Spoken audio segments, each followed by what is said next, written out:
ఈ జగ్గి వాసుదేవ్ అనేటోడు కృష్ణ పరమాత్మ గురించి, యశోదమ్మ గురించి ఇట్లా రాసలీలలు వాళ్ళు చేసుకునేవాళ్ళు ఆ విధంగా చూడాలి అనేసి మాట్లాడినాడు కదా.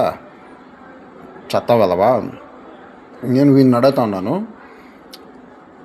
తల్లికి బిడ్డకే వీడు ఇట్లాంటి రాసలీలల్ని ఆపాదిస్తూ మాట్లాడినాడు అనేసి అంటే, వీడు కూడా వీని కూతురుతో రాసలీలలు చేస్తూ ఉన్నాడేమో అని అడుగుతూ ఉన్నాను. చెప్పాలా వీడు సమాధానం ఈ ప్రశ్నకి. ఈ జగ్గి వాసుదేవ్ అనేటోడు నీ కూతురుతో నువ్వు రాసలీలలు చేస్తూ ఉండవా?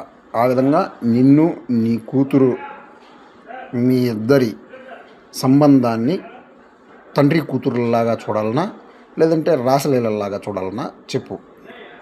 జగ్గి వాసుదేవ్ అనేసి అడుగుతున్నాను. ఇతని శిష్యులు ఇతన్ని అడగండి ఈ ప్రశ్న, సమాధానం చెప్పమని చెప్పండి. కృష్ణ పరమాత్మకి, యశోదమ్మకి ఈ విధంగా వీడు బూతు మాటలు ఎట్లా మాట్లాడతాడో ఈ చెత్తబోసి డీకే గారిని అడగండి, సరేనా? వీడు డ్రగ్స్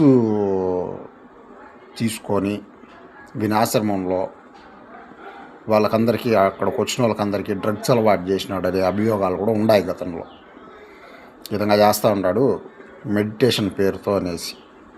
ఎవరు నమ్మద్దండి ఇట్లాంటి హౌలేగాలని. వీళ్ళంతా జనాల డబ్బులు యామారించి ఫండ్స్ వేల కోట్ల రూపాయలు దొబ్బి తిని విలాసం చేస్తూ ఉంటారు.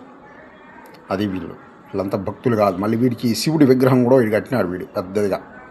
అది శివుడి విగ్రహమా లేదంటే వాడి విగ్రహమా దిక్కు తెలియకుండా ఉంది.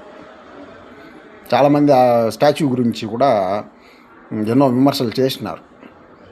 వీనికి ఇన్ని వందల వేల కోట్ల రూపాయలు డబ్బులు ఇచ్చింది ఎవరు? జనాలే కదా, గొర్రె జనాలు. ఉండంటే వాడిని నమ్మేది, డబ్బులు ఇచ్చేది, ఫండ్స్ ఇచ్చేది, ఇచ్చి వాడిని పెంచి పోషించేది, పెద్దవాడిని చేసేది. ఇంకన్నా జనాలు తెలుసుకోండి, ప్రజలు ఇట్లాంటి దొంగల్ని పెంచి పెద్దవాళ్ళని చేసి అందరాల్లో కూర్చొని పెట్టద్దండి.